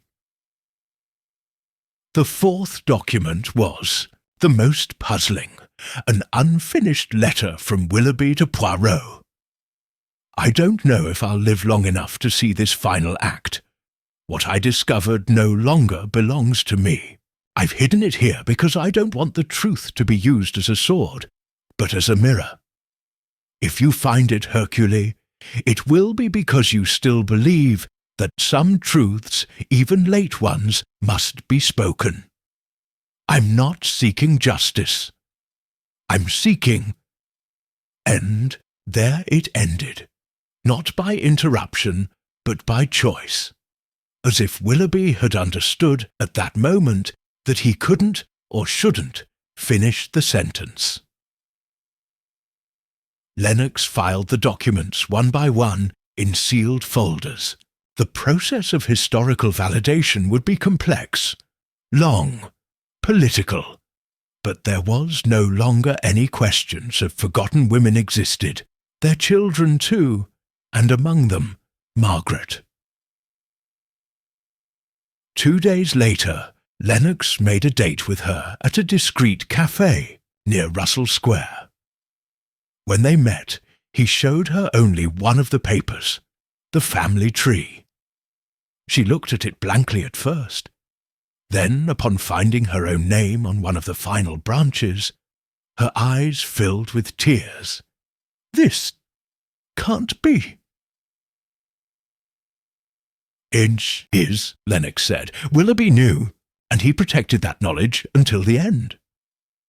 Margaret was silent for a long time. Then she murmured, "And now what do I do with this?" Lennox shrugged, but respectfully. "What you do with a burning truth. Decide whether to show it, or honour it in private." She folded the paper, not in haste, not in fear, with a gesture that said that, for the first time, she had a choice. In Paris, Poirot received an envelope containing a copy of Willoughby's letter and a note from Lennox. He didn't ask for justice, just a voice. Today, a woman that no one, looked at, no longer needs to speak in a low voice. Poirot read it. Then he placed it on his desk, under a small bell-shaped paperweight. And as the clock on the mantelpiece struck the 17, the detective smiled, not for victory, by meaning. Appendix. The name below the name. Days after the revelation to Margaret Ellison, who had quietly and unassumingly inherited a lineage torn from history, the echo of everything Willoughby had sought to protect not only persisted, it began on the margins to generate deeper waves. William Lennox, now an involuntary interlocutor between official history and marginal truth, received a letter sent by a minor legal firm in Wiltshire. The envelope was plain, without a letterhead, but its contents were not. A summons to inspect the sealed funds of a historical society of dormant surnames and rights, closed since the 1950s. The sender had died a decade ago, and yet the letter had been timed to be triggered only if the investigation into the Fortescues and their silenced lines was reopened with sufficient evidence. Someone had prepared the moment. Perhaps Willoughby, perhaps someone else before him. Lennox went, accompanied by an archivist from the British Museum. What they found in the Society's dusty headquarters wasn't spectacular, but systematic. A complete and classified record of all surnames erased, altered or artificially merged between 1812 and 1910. And there, in a volume bound with cracked parchment, was what no one had wanted to preserve. A secondary list, all women names that had been retired due to social inconvenience, displaced by the husband's surname, or disappeared due to the scandal of their very existence. Lennox read softly, as if approaching an invisible altar. Juliana Fortescue, Elena Alderton, Maud G. Willoughby, Catherine de Holton, Alice de Broke, Margaret L. Ellison. Psst. That cross at the foot did not indicate death. The index explained that that symbol indicated an unclaimed surviving line, still recognizable by full genealogical right, if someone were willing to reopen the legal proceedings. "They're all here," Lennox murmured, "and yet no one recognizes them." "Are you sure?" the archivist asked. He looked at her. "No, but I don't need to be any more. I need to tell it." Meanwhile, in London, Margaret had begun to write. Not an autobiography, but a choral work, fragmented, titled simply The Name Beneath the Name. Each chapter took the voice of a forgotten woman. I didn't try to reconstruct exact facts, but imagine what it might have felt like when they were made to disappear from the paper. Margaret used royal documents, scraps of letters, rumours rescued from the margins, and hidden genealogies. In his introduction he wrote, "It's not about whether I was noble, it's about whether I was allowed to exist." The book was rejected by several mainstream publishers, but a small Sussex printer agreed to publish it unconditionally. They were printed 117 copies, one for each woman recorded in the Forgotten Society document. Each one was sent to a different public library in the United Kingdom, with a note that read, "For those who look beyond the surname." In Paris, Poirot received one of these copies in the mail. No return address, just a handwritten dedication. Thank you for hearing the story before it was written. Poirot read the book in 2 days, in silence, with a steaming cup of hot chocolate always at his side. When he finished, he stood up, crossed the room, and placed the volume between 2 volumes of military memoirs, not to hide it, but to balance it between the violence of history and the persistence of memory. That evening, while adjusting his tie in front of the mirror, Poirot stopped. He leaned towards his reflection. "Not all victims lie in graves," he murmured. "Some sleep at the margins of family trees, but now they are no longer alone." He closed the switch. Darkness fell softly, but on the shelf a dim light continued to illuminate the spine of a new book. Final chapter: The Chamber of Echoes. In the city of York, where the streets still seemed to speak in stone, and the clocks marked the time of other centuries, there was a building forgotten by official history, the underground archive of the College of Heralds of the North. It didn't appear in the guidebooks. It wasn't open to the public. Only a few scholars, and even fewer curious people, knew of its existence. It was there where the past slept, not out of secrecy, but out of discomfort. And that's where William Lennox was summoned, weeks after a name. Below the name began to appear in small libraries and reading circles that discussed history from the crack, not from the pedestal.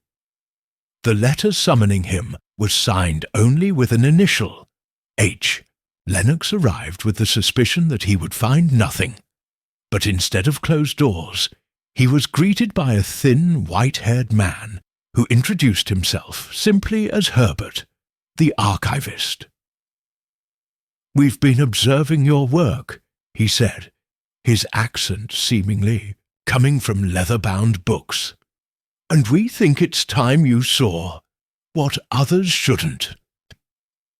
She led him down a descending corridor that smelled of damp and iron, to a chamber protected by a heavy hatch. Inside there was no treasure, just a circular windowless room lined with dark wood, and shelves crammed with books without titles, each one labelled with initials, dates, and mostly a word, "Purged." Herbert handed him one with white gloves. The label read M.E. 1862, testimony collected, not validated. Margaret Ellison, Lennox whispered. Herbert nodded. The original, the ancestor, the echo. Lennox flipped through it slowly.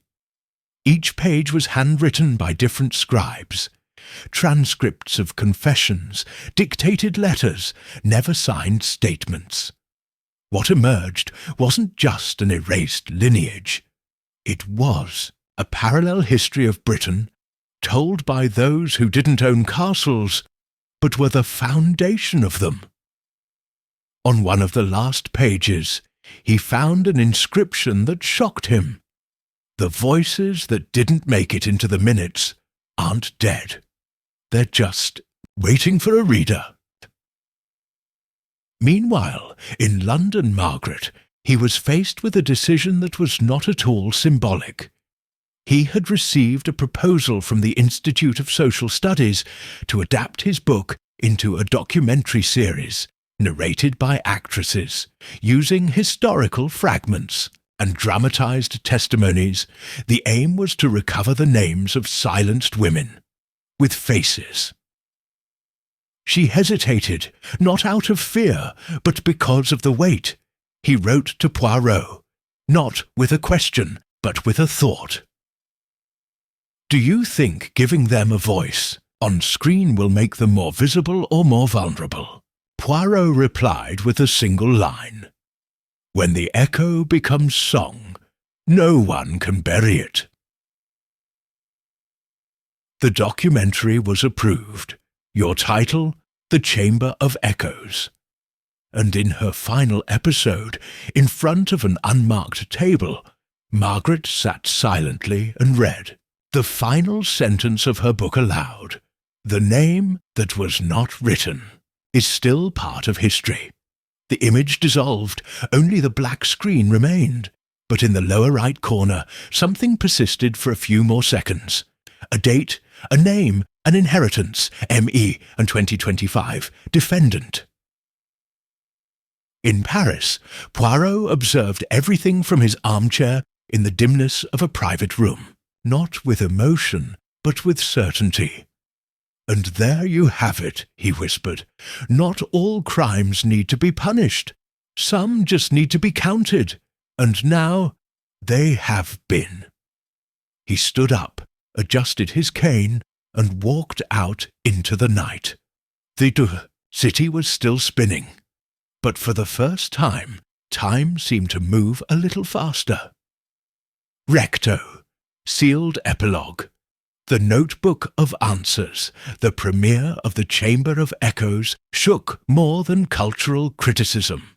What began as an intimate and poetic documentary series about the lost voices of British lineage became, almost unintentionally, institutional trigger universities, parish archives, and noble societies began receiving letters, emails, and requests for review of family trees, demands for repair of suppressed titles, and requests for access to reclassified documents. Some reacted with skepticism, others with fury, but a few silently with gratitude. And among the latter, an old man in Dover, who had been hiding a black-covered notebook inside a safe hidden under the floorboards for years. That old man, who never identified himself, not even when he died months later, left instructions for the notebook to be sent to one address only: Hercule Poirot, Paris. The detective received it on a cloudy October afternoon, as the leaves were beginning to tint the sidewalks of Boulevard Haussmann with shades of copper and ash. The package bore no signature, just a label in archaic French. For the one who saw what should not be seen. For the one who saw what should not have been seen. Poirot opened the package with great care. The notebook was simple, yellowed pages, shaky but elegant handwriting, dates in the margins, brief observations. It looked like just another diary, one of many, until he came to a section titled The Masked Blood Files, the files of disguised blood. There, names began to emerge with surgical precision.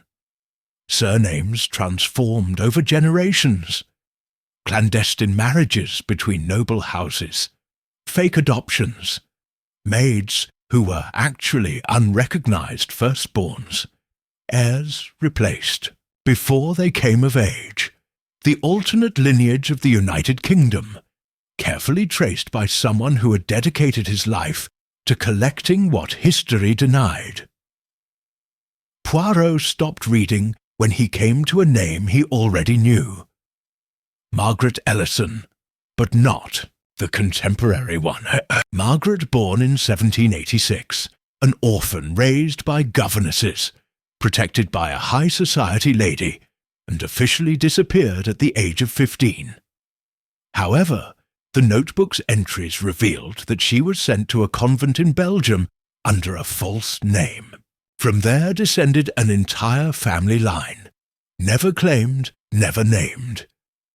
Poirot closed his eyes, not in surprise, but in acceptance.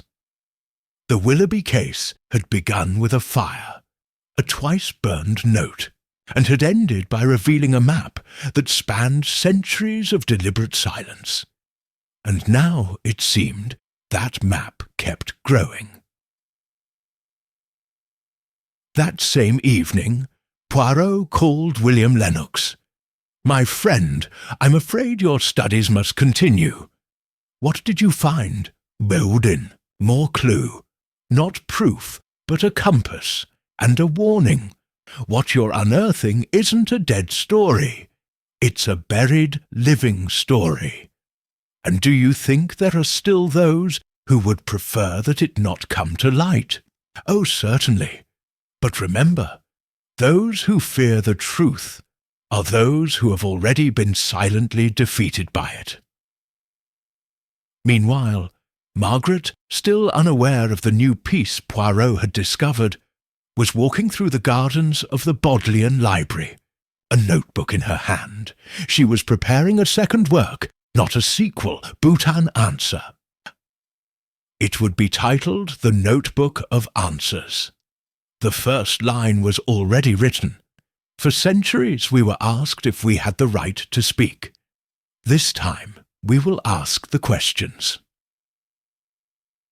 In the dimness of his study, Poirot placed the notebook in a special box, along with other evidence that wasn't of common crimes, but of crimes against existence itself. Then he poured himself a cup of herbal tea and jotted down a final thought in his own diary. True lineage isn't in blood. It's in the courage to reclaim history. And with that, he closed the notebook, not with a period, but with a pause. Because some mysteries, like the deepest truths, they don't end alone. They continue to breathe between the pages of those who dare to look. Additional chapter: The Library, without an index. Winter came early to Edinburgh, and with it a silent snowfall that enveloped the rooftops in a whiteness that seemed to erase the traces of time. In the most inconspicuous corner of the old town, between an antique map shop and a forgotten museum, stood a building with no sign, no visible address, no opening hours, the library without an index. It was not listed in any catalogue. I had no database. And yet, Margaret Ellison, having received an anonymous letter marked only with a symbol, two intertwined circles like nameless rings, found himself there one morning, standing in front of his oak door, blackened by centuries of weather and silence. The goalkeeper did not ask his name. He just said they were waiting for him. Inside, the library was not a book depository. It was a repository of unfinished stories. Each shelf held texts without an author, without an edition, without historical confirmation. Fragments of letters, unpublished manuscripts, torn diaries, verses in the margins of account books, It was, in essence, the parallel memory of the United Kingdom. Everything that was ever written by hands that were not allowed to sign. An elderly woman with a Welsh accent, dressed in a green velvet jacket, led Margaret to a room with no electric lighting. There were only candles, and in the centre, a table. On the table, an untitled book. "We don't have it on file," the woman said, "but it appeared in our collection 2 days after your show. No one brought it in. No one claimed it. We think you should see it." The book, when opened, had no index, just a sequence of names written in black ink, and at the bottom of each name, a small fragment of voice. Not verbatim, they weren't recordings, but transcripts of confessions, reflections, promises made in the dark and never heard. One of them read aloud, "I didn't want to be given a last name. I just wanted to be allowed to keep mine." Other, "My son was raised as a bastard, but I was treated as if I hadn't even given birth to him." Margaret felt her pulse quicken. They were the voices of women who preceded her not only in blood, but in absence. Voices that did not ask for justice. Just be part of the story. "Where does this book come from?" Margaret asked, barely above a whisper. The woman in velvet looked at her calmly. "We believe it was assembled by someone who worked in the legal archives, someone who knew what to destroy, and chose not to. And why does it appear now? Because now you exist, and because now someone is listening." That night, Margaret returned to her hotel with the book in her hands. No one stopped her. In fact, they handed it to her like someone handing over an invisible will. In her room, she lit a lamp, opened her notebook, and wrote the first line of her new work. "I didn't come to correct history. I came to show what was left out of each chapter." As he was writing, he received a message from William Lennox. "Poirot has confirmed it. The Margaret of 1786 existed, and she was officially erased in 1801. But someone, perhaps a descendant, perhaps a witness, preserved everything she wrote. It appeared in an unregistered church archive.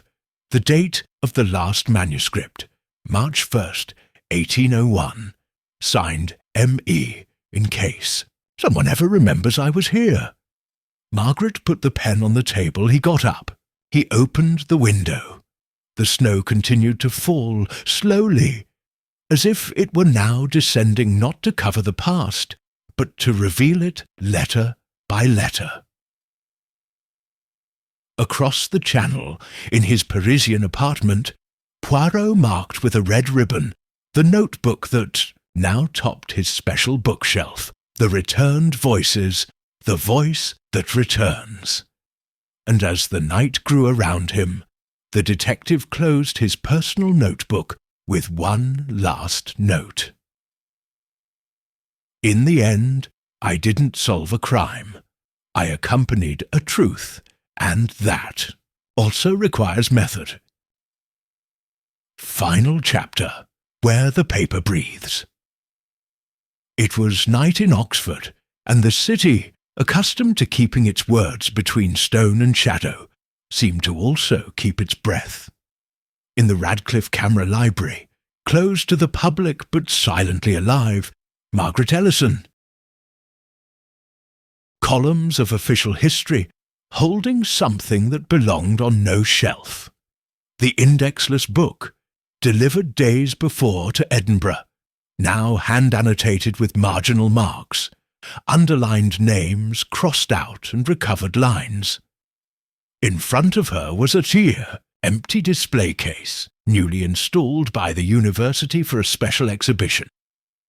Entitled Unrecognized Legacies, Writings from the Other History, No one knew yet what piece would be placed inside. Margaret, yes, and I still wasn't sure if I should do it. Hours earlier, he had received a final letter, not by mail, not by email, but left by hand under the door of his apartment in Jericho, written on thick paper without letterhead, just a signature at the bottom, H. Willoughby. We are not descendants of crime, Margaret. We are heirs of silence. Whatever you do with that book, it no longer belongs to me, but it does belong to you. With respect, H.W. Margaret read it softly, her fingers steady. It wasn't just a permit, it was a historic resignation. Now, in that marble room, between stained glass windows that filtered the moonlight like slow clocks, Margaret slid the book into the display case. She didn't open it. She didn't add any notes. He just placed a handwritten card in front of the glass. This book was not written by an author. It was breathed by many. There is no index, because they haven't finished talking yet. The next morning, the display case was the first stop for students, researchers, and visitors who weren't sure what to expect. Some walked right past it. Others lingered. One cried. A young woman wrote a poem and left it in a fold between the pages of the book, unnoticed.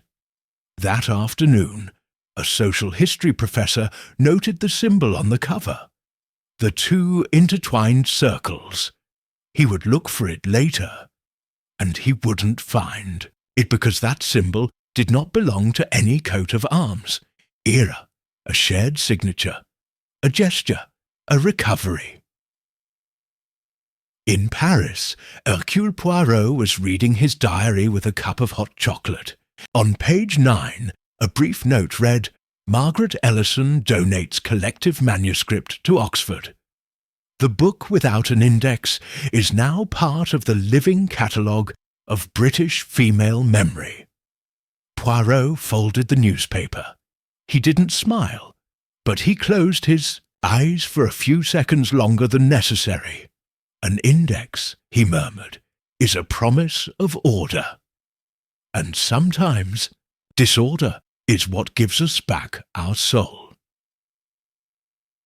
William Lennox in Cambridge received a package with no return address. Inside, a bound copy of the book and a single inscription on the first page. "To you, who never sought a crime, but the echo of an existence." At dusk, Margaret walked alone along the stone walkway that bordered the university park. The air was cold, but not harsh. She carried a new notebook under her arm. On the first page, she had written, "Now that I no longer need to ask permission, what stories remain to be told?" And under that line, a single word, "all." Because the fire had been put out, the clock had started ticking again, and now the paper, finally, was breathing. Successive epilogue, the heiress's chair. In the Sala upper reading room at the Bodleian Library, the winter sun filtered through the stained glass windows with the gentleness of a page read aloud. The space, reserved for select researchers for decades, had begun to welcome new faces, not out of protocol, but out of necessity. Because something had changed imperceptibly at first, and now irreversibly. The authority of silence was fraying. In a corner, occupying one of the long oak tables, Margaret Ellison. She was correcting the first proofs of her second manuscript. In front of her, there wasn't a pile of documents, but a single empty chair. She had brought it herself, requesting permission with the phrase, "It's not for me, it's for the one who was displaced." He called her discreetly The Heiress's Chair. The new book was not fiction, not even a historical treatise. It was something more precise and more difficult, a narrative essay about the act of recovering another's memory as a form of present identity. It was titled Cartography of the Forgotten: How We Inherit What We Were Not Allowed to Remember.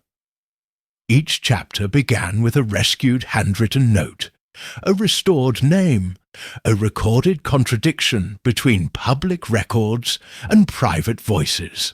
Margaret wasn't looking for proof.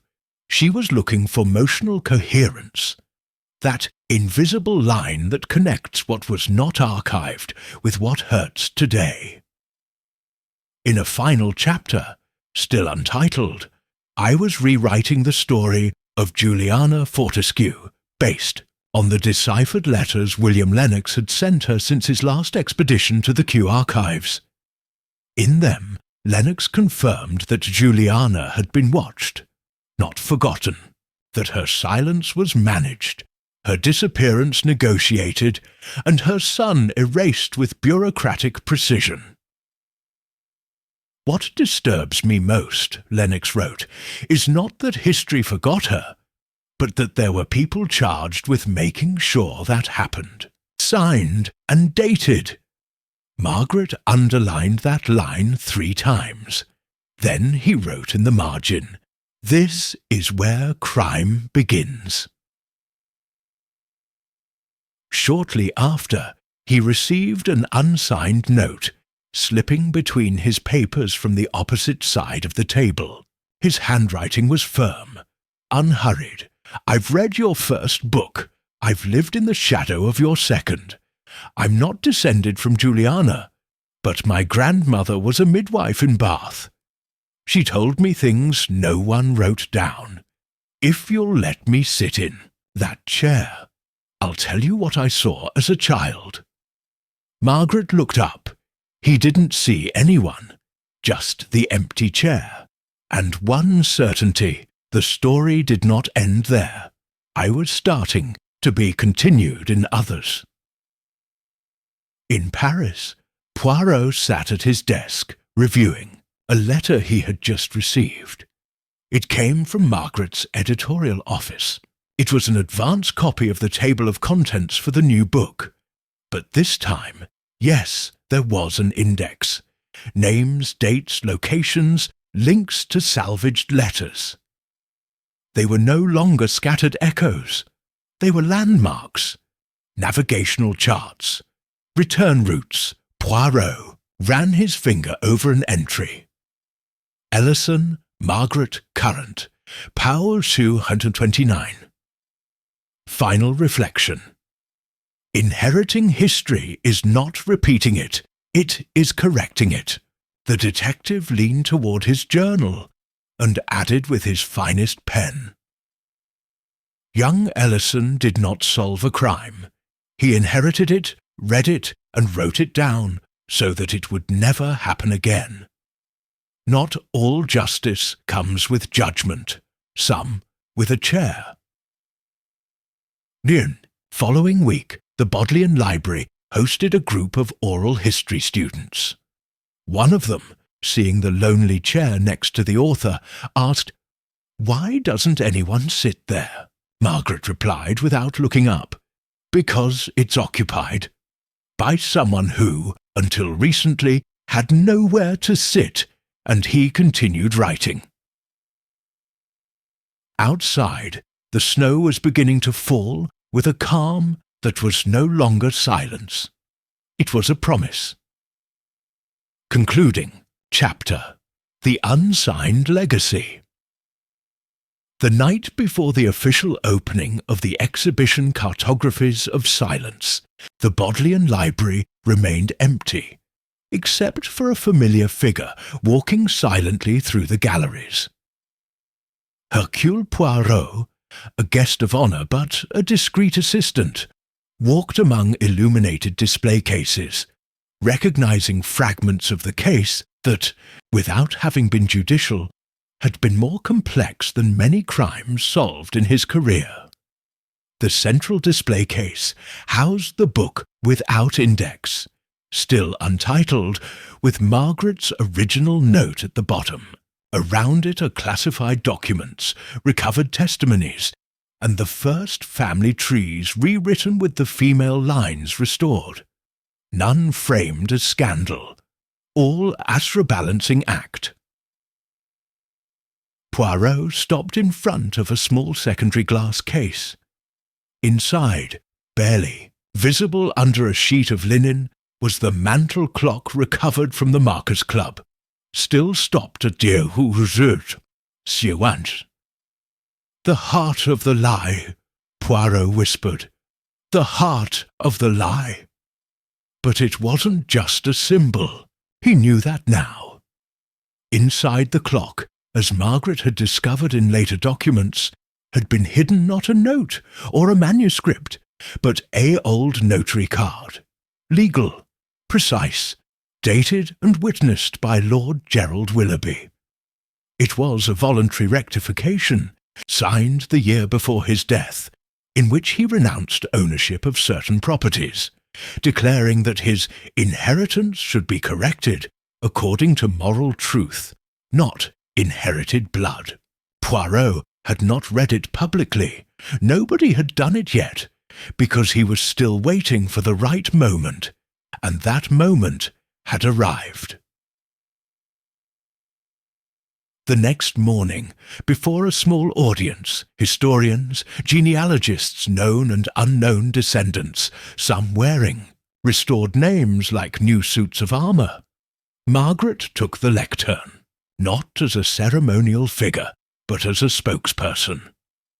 When we began this search, we thought we were looking back, but we've learned that wasn't the case. We were opening a door that had never closed. It was only covered over with comfortable furniture and curtains woven by those who wrote the official versions. A brief silence. Today, we want to share the document that Lord Gerald Willoughby left as a final act of restitution. He knew that his family, like many others, had not been built solely on lineages, but also on erasures. Margaret unrolled the card and read it, her voice clear, undramatic. I, Gerald H. Willoughby, declare that my will as written deliberately omits persons whose existence is certain, although their recognition has been historically denied. This act aims to return what was not lost, but denied, the right to be part of history. It's not about forgiving, but about remembering accurately. Signed, no preferred heirs. Only those claimed. G.H.W. The room remained absolutely silent. Then an older woman, who until that day had never spoken out loud about her connection to the Fortescues, rose from her seat, walked over to the display case, and wordlessly laid down an old portrait. Itiyashd was that of her great-grandmother. Margaret placed it on the side of the book without an index. Poirot, from the front row, nodded gravely. And there you have it.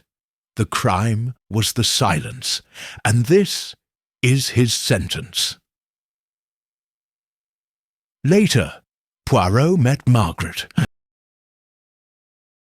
Mademoiselle, you've done something few people attempt. You've solved a case without any guilty parties, just witnesses. And you, Monsieur Poirot? Do you think all this will change anything? Not enough, but just enough. Enough so that the next woman who searches for her origins doesn't start in the dark, but in a room like this, with a book that doesn't ask permission. That night, Margaret returned to her desk. A sentence awaited her at the top of her notebook, written weeks before, when she still hadn't figured out how to close it all. How does a story that wasn't meant to be told end? and below now he wrote, with the name of the person who finally signed it, not with ink, but with determination. On the last page of the book, without an index, someone, no one knew who, wrote in clear letters, "We all sign here," and this time nobody deleted anything. Final chapter. The silence that was proof. It was a clear morning in London when Hercule Poirot received the letter. No sender, no date, and an envelope so old it looked decades, not days, old. Inside, a single message. The time has come to reveal what everyone forgot to look at. The truth was not in what was said, Monsieur Poirot, but in what was not written. Attached to the letter was a yellowed card from the Marquis Club archive. It didn't say much, just a catalogue number, a faded name, and a single word that now held it all together. Margaret Poirot slowly placed the cup on his desk. It wasn't the first time someone had tried to reopen a closed case. But in the Willoughby case, the end had never been a door, but an echo that refused to go out. He travelled to the Marquis Club without warning, without ceremony. He was received by Harris, the butler, who merely nodded silently and led him to the former correspondence room, now converted into an archival reference room. There, beneath a newly installed glass case, Poirot saw an object he didn't recall seeing in any report, a mahogany writing box. "Found a week ago," Harris explained quietly, "when the north wall panels were replaced.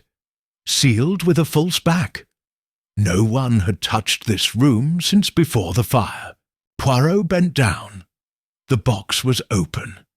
Inside, the expected quill pens, dried ink, crumpled papers, but also something else, an envelope addressed to M.E., not to Margaret Ellison, but, as Poirot already suspected, to Margaret Ellison from 1786. He pulled out the envelope with gloves.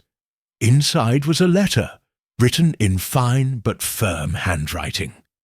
"My dear Margaret, they told me your name had to disappear. They told me you'd become a burden, a mistake, a shadow. But I didn't accept it. I kept your letters, your words, your laughter in my memories. If this letter is read, it is because someone finally looked in the right place, not in the archives, but in the spaces that archives leave voiceless. I sign this letter without a last name, because you couldn't have one either. I remember you, G." Poirot didn't move a muscle. He just took a deep breath. The handwriting matched a piece of private correspondence belonging to Gerald Willoughby that had never been published. And while it wasn't legal evidence, it was something much more frightening for those who construct history by force of law. It was an emotional confession, irrefutable, emotional, public. That evening, at the final gathering held at the Bodleian Library to commemorate the closing of the historical restitution process, Poirot asked to speak. Everyone knew him. Everyone was expecting an elegant phrase, a brilliant deduction. But what he said was simple. "Ladies and gentlemen, I didn't come here today to solve a crime. I did that a long time ago. The crime was silence, the victim memory, but the proof, the real proof, was this letter." He took out the envelope. He read the entire content. The room fell into a silence that was not awkward, but acrid. When he finished, he placed the paper on the table and said, "This document doesn't condemn anyone. but it finally exonerates those who needed it most. A woman without a signature, whose only fault was existing without permission. Margaret Ellison, present in the front row, felt a tear fall, not of emotion, but of confirmation. They were no longer just voices. They were facts. At the close of the ceremony, Poirot handed the letter to the Archives Committee, and in his personal notebook he wrote one last entry. The detective doesn't always look for the murderer. Sometimes he looks for the absent one, and this time he found it. Her name was Margaret, and no